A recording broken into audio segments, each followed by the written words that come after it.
memulainya dengan satu hikmah pertama yang berbunyi Bismillahirrahmanirrahim, min alamatil i'timadi 'alal 'amali nuqsanur raja inda wujudiz zalali. Min alamatil i'timad 'alal 'amal, tanda-tanda seseorang itu masih mengandalkan amalnya. Ini berarti beliau mendekonstruksi cara pandang umat Islam yang selama ini masih mengandalkan amal, membanggakan amal, menempatkan amal sebagai satu posisi sentral atau kunci untuk masuk surga misalnya. Tetapi oleh beliau diingatkan dengan tegas, yang mestinya diandalkan itu adalah Sang Pencipta amal, bukan perilaku atau wujud amal itu sendiri. Sang Pencipta amal itu adalah Allah Subhanahu wa Ta'ala. Karena itu, mari kita telisik di dalam dada kita masing-masing.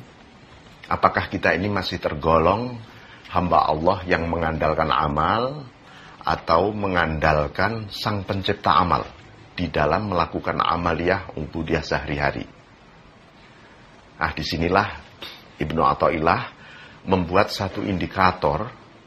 Salah satu indikator orang masih mengandalkan amalnya itu adalah nuqsanur raja inda wujudiz zalal. Dia kehilangan atau berkurang harapannya kepada Allah, kepada rahmat Allah, kepada fadlnya Allah ketika habis berbuat dosa atau maksiat atau habis bersalah. Inilah yang biasanya secara psikologis orang habis berbuat salah, habis berdosa itu begitu pesimis. Dia menghadap Allah. Banyak sekali ungkapan-ungkapan misalnya, mana mungkin Tuhan mau menerima saya yang penuh dosa. Saya habis berdosa ini, apakah Tuhan tersenyum dengan saya malam ini? Apakah saya mendapatkan rasa asyik beribadah sehabis berdosa ini? Banyak sekali sejumlah ungkapan-ungkapan yang lebih merupakan bentuk kecurigaan seseorang kepada Tuhannya. Hanya gara-gara dia habis berbuat dosa. Nah, kalau kita berada dalam posisi berbuat dosa lalu merasa pesimis dengan Allah, itu tanda kita memang belum mengandalkan Allah. Kita masih mengandalkan amal kita. Sedangkan amal baik itu tidak menjamin seseorang masuk surga. Amal buruk juga tidak menjamin seseorang harus ke neraka. Inilah bagian yang penting agar setiap amal ubudiyah kita itu ada dalam satu posisi terus-menerus untuk bergantung, berkait, bergelayut dengan Allah. Bukan bergelayut atau mengandalkan amal. Karena kalau orang mengandalkan amal, pasti orang beribadah. Dalam bahasa psikologis, orang beribadah secara egois. Ya. Karena apa? Dia merasa bisa beribadah, bisa beramal, dan dia akan mengandalkan dirinya sendiri. Ini nanti dia seperti orang yang suka menghitung amalnya. Saya sudah melakukan ini, itu, saya sudah berpuasa sekian tahun, saya tahajud istiqomah. Atau saya sudah mengalami kehebatan demi kehebatan. Saya sudah dibuka mukasyafah oleh Allah. Itu semua bagian dari sikap egois kita di dalam hubungan kita dengan Allah Subhanahu wa Ta'ala. Baik, akan kita lanjutkan kajian Al-Hikam ini. Semoga kita akan terus menyimaknya. Para pemirsa TV Aswaja, kita lanjutkan kajian tasawuf Al-Hikam. Jadi amaliyah manusia di dalam hadis Rasulullah SAW itu terbagi menjadi 3. 1, amaliyatul Islam. 2, amaliyatul iman. ketiga amaliyatul ihsan. Tiga-tiganya itu tidak bisa kita andalkan sebagai wujud atau aksentuasi perilaku kita dalam amal ubudiyah kepada Allah. Nah, amaliyatul Islam ini berhubungan dengan satu tradisi yang kita kelak disebut dengan ibadah. Nah, ibadah itu apa? Ibadah adalah anta'budah. Hendaknya engkau menyembah Allah.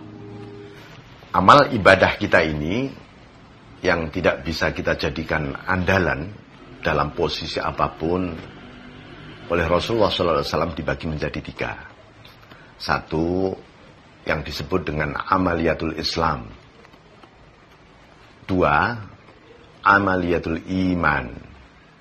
3, amaliyatul ihsan. Amaliyatul Islam ini berhubungan dengan tradisi ibadah yang sangat erat dengan ritual-ritual yang berhubungan dengan alam lahiriah. Alam lahiriah itu alam fisika, alam ruang dan waktu. Karena itu seluruh ibadah kita ini itu sangat erat hubungannya dengan ruang dan waktu. Ada gerak, ada dimensi, ada arah, ada tempat dan seterusnya.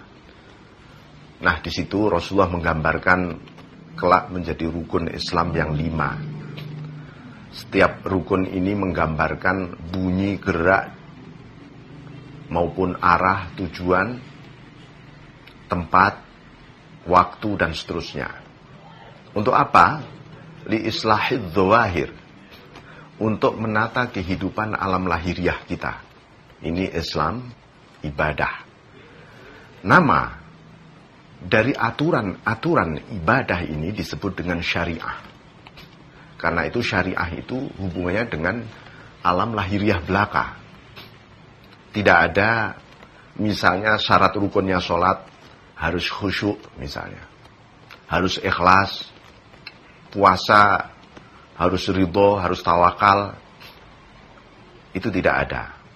Karena apa? Ini hubungannya dengan fisik. Yang kedua, amaliyatul iman. Amaliyah iman. Kita sudah beriman, bagaimana mengamalkan iman ini? Iman ini sudah naik. Kalau tadi ibadah itu berhubungan dengan alam lahiriah, iman ini berhubungan dengan islahul bawatin, menata kehidupan batin. Untuk menata awal kehidupan batin harus diamalkan imannya. Iman inilah amaliyahnya disebut dengan ubudiyah. Kalau Islam ibadah, iman ubudiyah. Ubudiyah adalah antak sudah. Hendaknya engkau menuju kepada Allah. Setelah iman apa? Setelah iman hati kita harus menuju kepada yang kita imani. Iman ini menata kehidupan batiniah kita. Amaliyahnya kelak disebut dengan tariqah. Nah,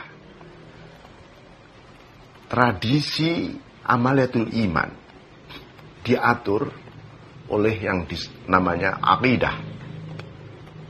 Nah, akidah inilah tak sekedar kita meyakini, tetapi juga akidah ini membangun rasa yakin ini menjadi hidup. Dari ilmu yakin menuju ainul yakin sampai hakul yakin betul. Karena inilah awal kita menata batin kita dalam berhubungan dengan Allah Subhanahu wa taala. Antak sudahu, hendaknya engkau menuju kepada Allah. Itu adalah dalam sikap perilaku sehari-hari.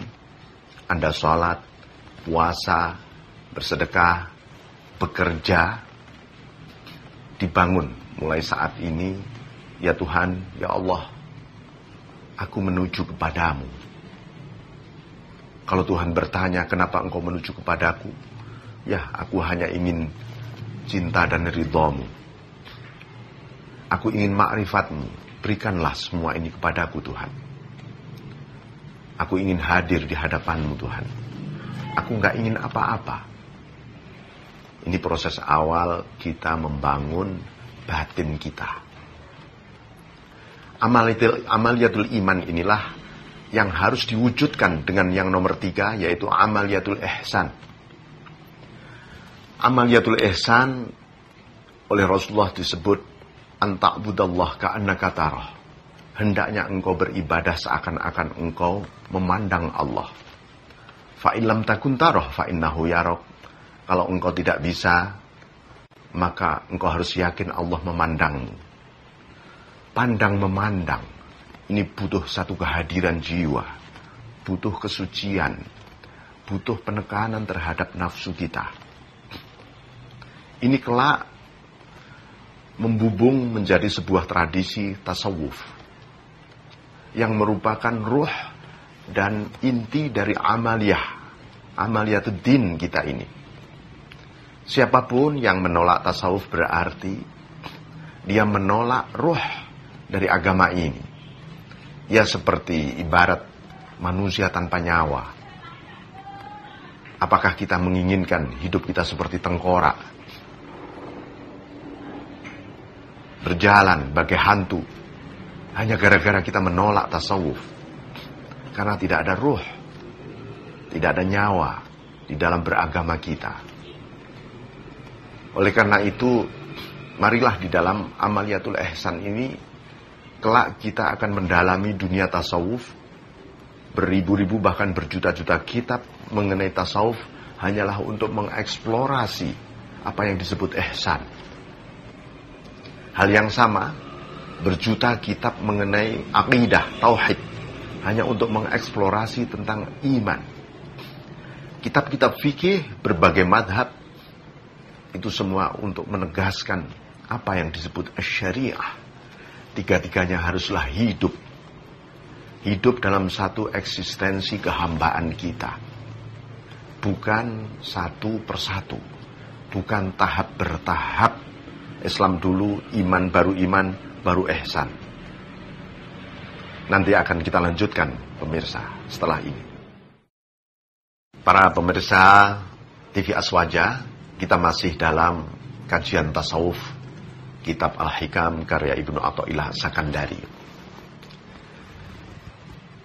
Bagaimana sesungguhnya mewujudkan amal ibadah Islam tadi? Ada 3. 1, bitaubah. Orang harus terus-menerus menjaga taubatnya. Dalam sehari-hari kita ini banyak sekali kontaminasi dosa. Sejenak kita keluar dari masjid mendengar suara peristiwa, hati kita sudah beralih. Pikiran kita sudah berselingkuh dengan alam dan dunia. Dan banyak sekali kotoran di sana. Karena itu kita harus bertaubat. Ini untuk membangun pertama kali agar kita ini disiplin dalam bersyariah, dalam beribadah yang berhubungan dengan ruang dan waktu ini. Karena kita masih hidup, kita masih di dunia, masih terikat alam ruang waktu fisika. Yang kedua, bittaqwa. Harus ada ketakwaan yang terus-menerus kita jaga, menjalankan perintah, menjauhi larangan. Sederhana sekali. Taubat, takwa. Ini yang pertama kali kita harus membangun diri kita. Tanpa ini, untuk menjalankan aturan-aturan syariah, sholat, zakat, puasa, haji, muamalah, orang akan enggan, malas, dan seterusnya. Makanya ini kemudian didukung dengan yang nomor 3, istiqomah. Istiqomah itu satu bentuk kedisiplinan. Kenapa istiqomah itu begitu mulia, begitu agung, dan begitu dicintai oleh Allah? Karena orang yang istiqomah itu adalah orang yang telah melakukan perlawanan pada diri sendiri demi memprioritaskan Allah sang penciptanya.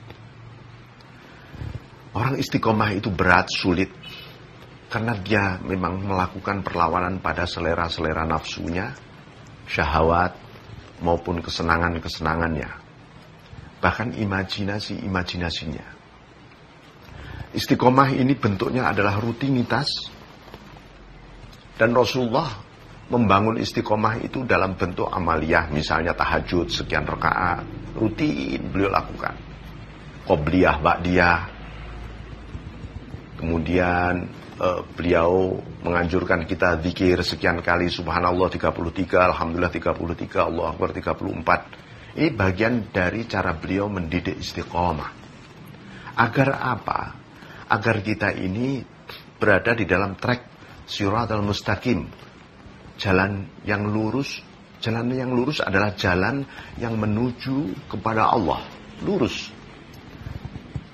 Itu adalah para mustaqimin, orang-orang yang istiqomah. Agar apa? Agar kita ini mukim, iqamah lalu mukim. Mukim di hadapan Allah, mukim di hadirat Allah Subhanahu wa taala. Inilah yang mesti kita ungkapkan, kita wujudkan dalam istiqomah kita. Taubat, takwa, istiqomah adalah 3 pilar yang mendukung ibadah kita. Orang mulai malas, anak-anak kita malas beribadah, malas sholat.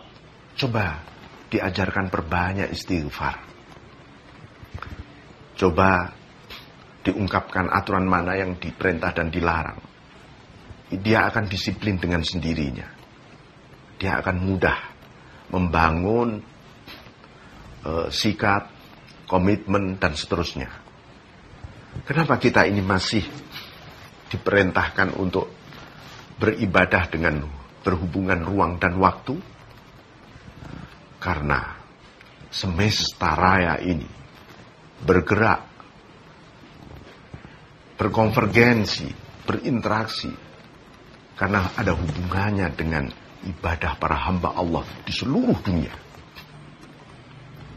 Kalau satu pun oleh Rasulullah SAW disebutkan la taqumus saah, kiamat tidak akan pernah terjadi kalau masih ada satu orang saja yang berzikir Allah, Allah. Salat adalah ibadah. Salat adalah zikir. Sepanjang masih ada satu saja orang yang salat, kiamat ini ditunda oleh Allah.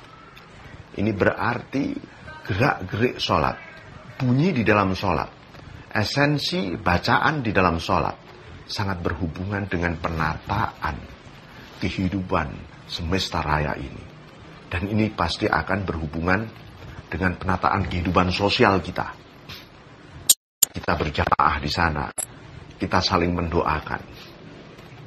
Sebuah community, sebuah gerakan dan perubahan sosial tanpa doa, tanpa saling memaafkan, saling memohonkan ampunan, saling mengingatkan taubat, ia tidak lebih dari sebuah konflik baru di dalam peradaban sosial kita. Ini esensi dari syariah yang sesungguhnya. Kemudian kita memulai dari hati kita, menata hati kita, yaitu yang kita sebut amaliyatul iman tadi. Dari mana kita membangun? Dari 3 hal yang menjadi pilar dari iman, sebagaimana Islam tadi. Pilarnya adalah bisidqi, dengan benar. Hati kita jujur dan benar. Bukan kebenaran, tapi benar. Benar itu melaksanakan iman dengan benar. Bukan iman sebagai bendera, bukan iman sebagai wujud dari sesuatu identity, tapi iman sebagai wujud nyata dari batin kita dengan benar. Kita lanjutkan berikutnya setelah ini, para pemirsa. Kita lanjutkan mengenai penataan batin kita, para pemirsa Aswajah. Setelah kita pilar pertama adalah rasa benar, wujud benar di dalam menuju kepada Allah, maka yang kedua adalah ikhlas. Ya, ikhlas ini awal kita menata batin kita. Ikhlas itu dari kita menuju Allah. Kalau ridho dari Allah yang kita respon, wujudnya kerelaan. Banyak orang salah paham tentang ikhlas. Barangnya hilang, saya ikhlaskan katanya. Saya kena masalah, sudahlah saya ikhlas saja. Seharusnya adalah saya rela, saya ridho. Karena ikhlas itu adalah aksentuasi dari makna lillahi ta'ala, ilallah, billah, lillah, menuju Allah, bersama Allah, hanya bagi Allah. Itu ikhlas. Supaya kita ikhlas, kita buang hambatan ikhlas. Satu yang menghambat ikhlas kita, ru'yatul a'mal, suka melihat amal baiknya sendiri, ngingat-ngingat ibadahnya. Itu membuat kita tidak ikhlas. Yang kedua, tolabul iwad, minta ganti rugi kepada Allah. Tuhan, saya sudah begini begitu, mana wujud buktinya? Nasibku tidak berubah, Tuhan. Itu namanya minta ganti rugi pada Allah, dan itu namanya tidak ikhlas. Yang ketiga, cepat puas atas kebaikan kita. Itu semua yang menghambat kita ikhlas. Kita buang saja. Nanti akan ikhlas dengan sendirinya. Nomor 3, bitumakninah, ketenangan hati. Ketenangan hati inilah yang harus didukung oleh iman, wujud iman yang benar, ikhlas. Hati kita akan tenang. Tenang itu tidak tergoyahkan oleh situasi, kondisi apapun di luar hati kita. Seluruh kehidupan yang ada tidak dimasukkan di hati karena hatinya telah menjadi rumah Allah, Baitullah. Nah, mari kita tata hati kita dari sana. Hati yang tenang. Kemudian nomor 3, dari sekian amaliyah tadi, amaliyatul ihsan, itu adalah li islahis sarair, menata rahasia batin. Dalam diri kita ada aspek lahir, ada aspek batin, ada rahasianya batin. Itu amaliyahnya namanya antashhadahu, hendaknya engkau menyaksikan Allah. Itu yang disebut musyahadah. Kita bersyahadah hakikat diri kita. Kita sudah bersyahadah barangkali, tapi itu syahadah mulut kita, syahadah hati kita, syahadah rahasia hati kita disebut dengan musyahadah, yaitu antashhadah, hendaknya engkau menyaksikan Allah. Itu yang disebut oleh Rasul, seakan-akan engkau melihat Allah. Nah, ini namanya musyahadah. Kenapa rahasia batin kita butuh connecting dengan Allah? Karena rahasia batin inilah tempat bermunculnya, berbiasnya cahaya Allah pertama kali, ketika Allah membiaskan cahaya kepada semua para hambanya. Ini namanya asirru. Kita sering dengar ittaqullah fi sirri wal alan. Takwalah kepada Allah sampai di dalam sirmu, sampai di dalam rahasia batinmu, wal alan, dan lahirmu, syariatmu. Takwalah kepada Allah secara hakikat maupun secara syariat. Nah, untuk mewujudkan musyahadah ini juga ada 3 pilarnya. 1, bil muraqabah, dengan muraqabah.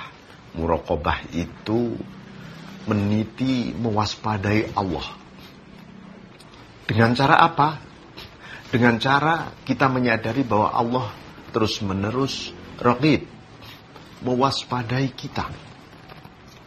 Maka akan tumbuh bahwa kita akan merasa waspada. Hati kita, rahasia batin kita untuk waspada, tidak ingin kehilangan Allah. Inilah awal kita musyahadah, muraqabah. Apapun yang Anda pandang, apapun yang Anda dengar, apapun yang Anda rasa, Anda raba, di balik itu ada Allah. Anda melihat angin, di balik angin ada Allah. Lalu nomor 2 maksud saya, nomor 2 setelah muraqabah adalah musyahadah. Inilah seseorang terus-menerus memandangnya, fa'ainama tuwallu fatamma wajhullah. Kemanapun engkau memandang, di sanalah Allah. Nomor 3, bil ma'rifah. Dengan ma'rifah. Ma'rifah adalah buah dari muraqabah dan musyahadah.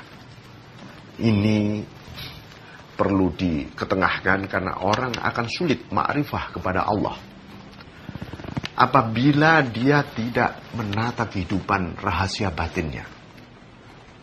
Padahal awwaluddin ma'rifatullah. Dasar paling fundamental agama kita adalah ma'rifah kepada Allah. 3 amaliyah, Islam, iman, ihsan, sama sekali tidak bisa kita andalkan. Tetapi yang harus tetap kita andalkan adalah Sang Pencipta. Karena amaliyah itu semua adalah ciptaan Allah. Yang dititipkan saja kepada kita, dilewatkan. Manusia tidak pernah memproduksi amal, tidak pernah punya pabrik amal, tidak pernah punya engineering untuk amaliyah. Manusia tetap tak berdaya, tetap hina, tetap tak mampu, tetap fakir. Dan itulah yang mengharuskan kita tetap i'timad billah, tidak i'timad bil a'mal.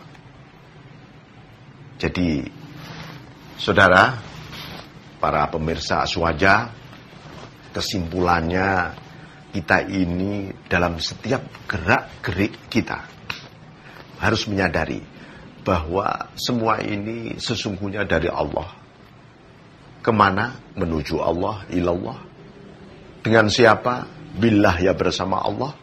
Agar apa? Agar ma'allah kita, beserta Allah. Sehingga kita bisa fillah, lebur dalam Allah. Itulah yang membuat kita lillah, hidup kita hanya bagi Allah.